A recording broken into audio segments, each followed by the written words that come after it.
নমস্কার। এখন আপনি শুনছেন এবং দেখছেন কর্কট রাশির আগস্ট মাসের রাশিফল। এই নিয়ে একটু বিস্তারিত আলোচনা করি। আগস্ট মাস কর্কট রাশির কেমন যাবে এটা এই ভিডিওতে প্রত্যক্ষভাবে আলোচনা করছি।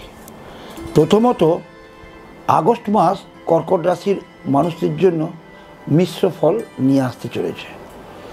কিছু ক্ষেত্রে ভালো, আবার কিছু ক্ষেত্রে মন্দ।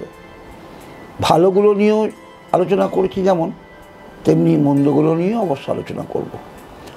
কোন কোন বিষয়ে আপনাকে সতর্ক থাকতে হবে সেটাও বলবো কিন্তু। আর বলবো আগস্ট মাসের জন্য কর্কট রাশির বিশেষ প্রতিকার। কর্কট রাশির জাতক জাতিকের জন্য এই মাসটি নানান দিক থেকে অনুকূল ফল দেয়া মাস হিসাবে প্রমাণিত হতে পারে। আপনাকে শুধু আপনার স্বাস্থ্যের প্রতি মনোযোগ দিতে হবে। রাশিচক্রের অষ্টমভাবে গ্রহরাজ অর্থাৎ শনি বক্রী হওয়ায় স্বাস্থ্য সম্পর্কিত চ্যালেঞ্জের দিকে কিন্তু ইঙ্গিত করছে। আপনি যদি আপনার স্বাস্থ্যের দিকে মনোযোগ না দেন তবে তাহলে কিন্তু সমস্যার সম্মুখীন অবশ্যই হতে পারে। মানসিক চাপ বেশি হতে পারে। অতিরিক্ত চিন্তা করা থেকে এড়িয়ে চলুন। কর্কট রাশির জন্য কিন্তু অবশ্যই ঠান্ডা লাগার ধাত আসতে পারে, কারণ অষ্টমে শনি অবস্থান ভুলে যাবেন না।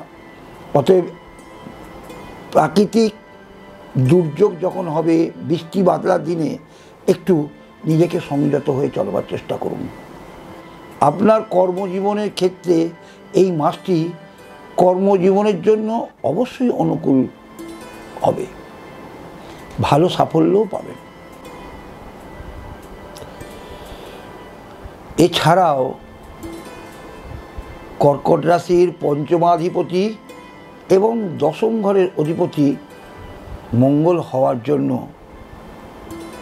এই মঙ্গল গ্রহের অবস্থানের কারণে আপনি আপনার কাজে আরও শক্তি পাবেন। কর্মক্ষেত্রে পদোন্নতি অবশ্যই পেতে পারেন এবং আপনার আয় অবশ্যই বৃদ্ধির স্পষ্ট লক্ষণ রয়েছে। যারা ব্যবসা করেন তাদের জন্য এই মাসে অবশ্যই যত্ন নিতে হবে। ব্যবসার পুঁজি বিনিয়োগের প্রয়োজন আছে, তবে ভেবে চিন্তে কাজ করবেন, কারণ আপনার নবম ঘরে কিন্তু বসে আছেন স্বয়ং রাহু। তো যাই করুন না কেন, বিনিয়োগ করার আগে একটু চিন্তা ভাবনা করে বিনিয়োগ করবেন। প্রেম সম্পর্কে অগ্রগতি হবে অবশ্যই, তার সঙ্গে ছোটোখাটো ঝগড়াও কিন্তু লেগে থাকবে। আপনি আপনার সম্পর্কের মধ্যে একটি সময় অবশ্যই ভালো কাটাতে পারেন। একে অপরকে বিয়ে করার সিদ্ধান্ত নিতে পারেন, আবার সম্পর্ক স্থিতিশীলও হতে পারে। বিবাহিতদের দাম্পত্য জীবনের ছোটোখাটো উত্থান পতনের পরেও প্রেমে ভরা মুহূর্তগুলি শোনা যাবে। পরিবারের বৃদ্ধির একটি সময় থাকতে পারে, তাই আপনি পরিবারের সন্তানের জন্মের দিকেও মনোযোগ দিতে পারেন। শিক্ষার্থীদের জন্য মাসটি অনুকূল যাচ্ছে, এটা অবশ্যই ধরে নেবেন, কারণ আপনি ভালো সাফল্য পাবেন। আপনার কঠোর পরিশ্রম হবে এবং আপনি আপনার কাজের সাফল্য অবশ্যই অর্জন করে এগিয়ে যাবেন আপনার লক্ষ্যে। পারিবারিক জীবনে সুখ শান্তি তো থাকবেই। অনাকাঙ্ক্ষিত ভ্রমণ এড়িয়ে চলার চেষ্টা করা উচিত।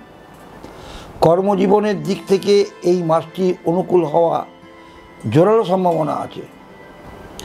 যারা ব্যবসা করছেন তাদের ব্যবসায় কিছুটা সমস্যার সম্মুখীন হতে পারে।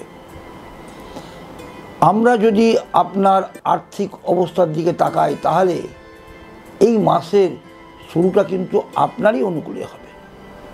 স্বাস্থ্যের দিক থেকে এই মাসটি অনুকূল হতে পারে, তবে অষ্টমে গ্রহরাজ শনি থাকায় কিছুটা বিড়ম্বনা অবশ্যই হতে পারে।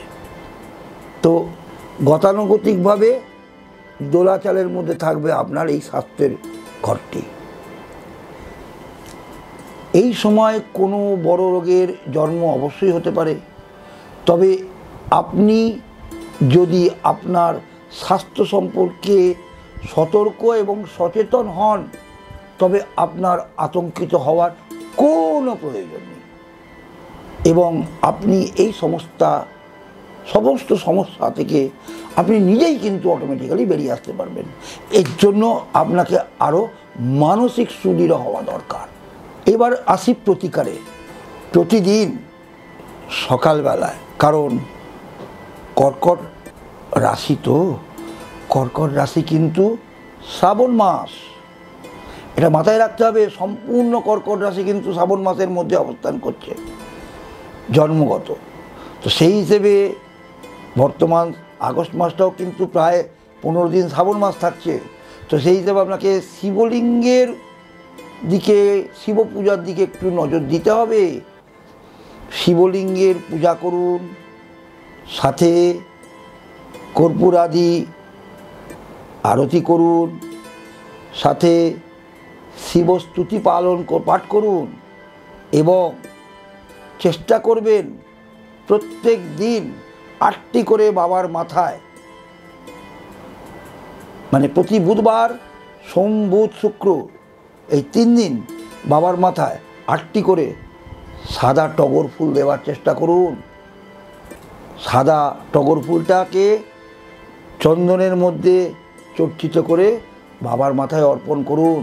তবে হ্যাঁ, এই মুদ্রাটি অবশ্যই ইউজ করবেন। এই তত্ত্বমুদ্রা, এটাকে বলা হয় তত্ত্বমুদ্রা। এই তত্ত্বমুদ্রায় পুষ্পটি ধরে বাবার মাথায় অর্পণ করুন। আর যখন করবেন, বাবাকে অবশ্যই 28টি সাদা বাতাসা দিয়ে বাবার মন্দিরে নিবেদন করুন। দেখুন, আপনি আপনার ফল লাভ অবশ্যই করবেন।